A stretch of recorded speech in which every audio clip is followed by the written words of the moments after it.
Dalam banyak pernikahan, keheningan bisa menjadi suara paling nyaring. Seseorang bisa hidup satu atap, satu ranjang, bahkan satu piring dengan pasangannya selama bertahun-tahun, tapi tidak benar-benar hidup bersama. Waktu yang tadinya mempersatukan, justru secara perlahan menciptakan jarak yang tak bisa dijangkau. Bukan karena fisik yang jauh, tapi karena hati yang pelan-pelan berhenti bicara. Inilah tanah subur dari banyak kisah perselingkuhan terutama yang dilakukan oleh perempuan. Tidak dimulai dari nafsu, tapi dari kekosongan. Kekosongan yang makin lama makin sulit diisi, bahkan oleh suami yang tidur di sebelahnya setiap malam. Perempuan bukan hanya makhluk biologis, mereka adalah makhluk emosional dan simbolis. Ketika seorang istri merasa diabaikan, tidak dihargai, atau dijadikan mesin rumah tangga semata, maka ia mulai mencari sesuatu yang bisa membuatnya merasa hidup kembali. Dan seringkali, itu datang dari luar. Laki-laki yang berhasil masuk ke kehidupan istri orang, bukan selalu pria yang tampan atau kaya, tapi mereka tahu bagaimana jadi ruang yang tak dimiliki suaminya. Mereka mendengarkan lebih baik, memberikan perhatian kecil yang terabaikan, dan menciptakan zona nyaman yang membuat wanita merasa dimengerti bukan dihakimi. Itulah jebakan psikologis yang mengejutkan. Dalam banyak kasus, istri orang tidak sedang mencari tubuh baru, tapi tempat baru untuk merasa penting, diinginkan, dan hidup. Bukan soal seks semata, tapi soal makna eksistensi dirinya. Dan lelaki semacam itu dengan mudahnya menyusup. Lewat obrolan ringan, candaan di kantor, komentar manis di media sosial, hingga sesi curhat larut malam. Dalam psikologi, ini disebut sebagai intimasi mikro, keintiman kecil yang lambat, tapi mematikan jika dibiarkan tumbuh tanpa batas. Sebagian besar pria berpikir bahwa kesetiaan adalah soal menahan hasrat seksual. Tapi bagi perempuan, kesetiaan jauh lebih dalam dari itu. Ia adalah tentang hadirnya perhatian, rasa dilindungi, dan rasa cukup secara emosional. Dan ketika ketiga kebutuhan itu hilang, maka yang tersisa hanya dua pilihan. Bertahan dalam pernikahan yang membatu atau mencari kehidupan baru dalam pelukan yang lain. Tidak sedikit perempuan yang awalnya hanya ingin didengar, akhirnya malah menyerahkan semuanya bukan karena murahan, tapi karena merasa lebih hidup dalam hubungan yang salah. Ada sebuah riset sosial yang menyebutkan bahwa lebih dari 50% perempuan yang berselingkuh tidak berniat meninggalkan suaminya. Artinya, perselingkuhan bukan pengganti rumah tangga, tapi pelarian sementara dari rumah yang sudah tidak terasa seperti rumah. Ini mungkin terdengar mengejutkan bahkan menyakitkan bagi sebagian orang, tapi secara psikologis, istri orang seringkali lebih mudah didekati daripada wanita lajang. Kenapa bisa begitu?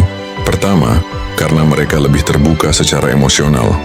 Seorang istri yang merasa tidak bahagia atau tidak diperhatikan suaminya akan punya ruang batin yang kosong, dan dalam kekosongan itu, seseorang yang hadir dan memberikan sedikit rasa bisa menjadi segalanya.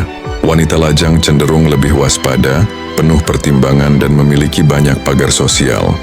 Sementara istri orang, ironisnya, telah melewati banyak pertimbangan dan karena merasa sudah terikat, mereka tidak merasa perlu membangun benteng dari awal. Kedua, karena status mereka sebagai istri justru membuat banyak pria percaya diri mendekati mereka. Ada ilusi kontrol, seolah wanita yang sudah menikah tidak akan gampang tergoda karena sudah punya suami. Padahal justru di sanalah kerapuhan tersembunyi. Banyak pria tak tahu bahwa istri orang bisa lebih sensitif terhadap perhatian kecil, lebih butuh validasi, dan lebih berani mengambil risiko saat luka emosionalnya dibiarkan membusuk terlalu lama. Ketiga, karena pernikahan yang membosankan menciptakan fantasi. Istri orang bukan tidak tahu bahwa berselingkuh itu salah, mereka tahu. Tapi dalam kepala yang dipenuhi rutinitas, kewajiban, dan beban rumah tangga, muncul imajinasi liar tentang kebebasan, gairah, dan percakapan yang ringan tapi bermakna. Imajinasi itu bisa jadi lebih kuat daripada logika atau nilai moral. Kita tidak sedang menyalahkan istri-istri yang berselingkuh begitu saja. Kita sedang membedah luka sosial dan relasi yang selama ini jarang dibicarakan secara jujur. Dalam banyak kasus, perselingkuhan terjadi karena kegagalan dua arah. Suami yang tidak peka dan istri yang kehilangan arah. Sebuah rumah tangga bukan cuma bangunan material, ia adalah organisme psikologis dan spiritual. Butuh perhatian, butuh perawatan, butuh percakapan yang jujur. Ketika percakapan itu hilang, maka rasa percaya pun ikut mati. Dan di saat kepercayaan mati, tak butuh waktu lama sebelum seseorang mencari pengganti bukan untuk menikah, tapi untuk merasa masih hidup. Perempuan yang berselingkuh seringkali tidak melakukannya karena mereka ingin meninggalkan suaminya. Justru sebaliknya, mereka masih ingin tetap tinggal. Tapi tinggal sebagai siapa? Sebagai istri yang dimengerti, atau sekadar sebagai pelayan rumah tangga? Perselingkuhan bukan hanya tentang moral, tapi tentang kegagalan komunikasi, pergeseran peran, dan ketidaksiapan psikologis dalam menjalani ikatan jangka panjang. Jika kita ingin memperbaiki dunia rumah tangga, maka kita harus mulai membuka mata pada fakta-fakta seperti ini. Banyak perempuan menikah yang merasa sendirian meski punya suami. Banyak pria yang merasa cukup hanya dengan memberikan uang dan lupa memberi kasih. Banyak hubungan yang tetap dipertahankan demi status sosial, bukan karena cinta yang sejati. Dan dalam kegersangan itu hadirlah godaan yang lebih emosional daripada seksual. Godaan itu tidak berteriak, tapi berbisik lembut dalam inbox, dalam pesan singkat, dalam pertemuan tidak sengaja, lalu tumbuh perlahan seperti api kecil yang lupa dipadamkan. Maka ketika kita bertanya, kenapa istri orang begitu mudah diajak berselingkuh? Mungkin jawabannya tak terletak pada mereka, tapi pada kita semua. Pada sistem yang membentuk perempuan menjadi pelengkap tanpa ruang bicara. Pada para suami yang menganggap rumah tangga adalah hak milik, bukan ruang bertumbuh bersama. Pada masyarakat yang lebih sibuk menghukum tubuh perempuan ketimbang menyembuhkan luka batinnya, selingkuh tidak pernah muncul tiba-tiba. Ia adalah simpul dari banyak benang kusut yang tak pernah dirapikan.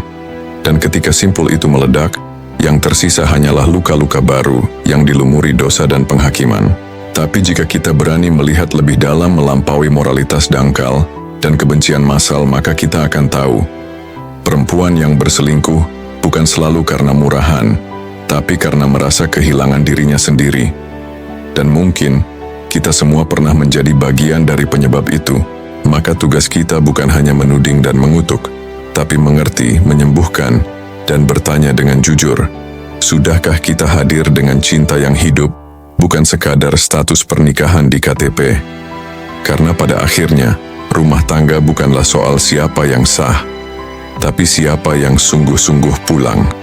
Dan jika kamu suka dengan video seperti ini, jangan lupa klik tombol subscribe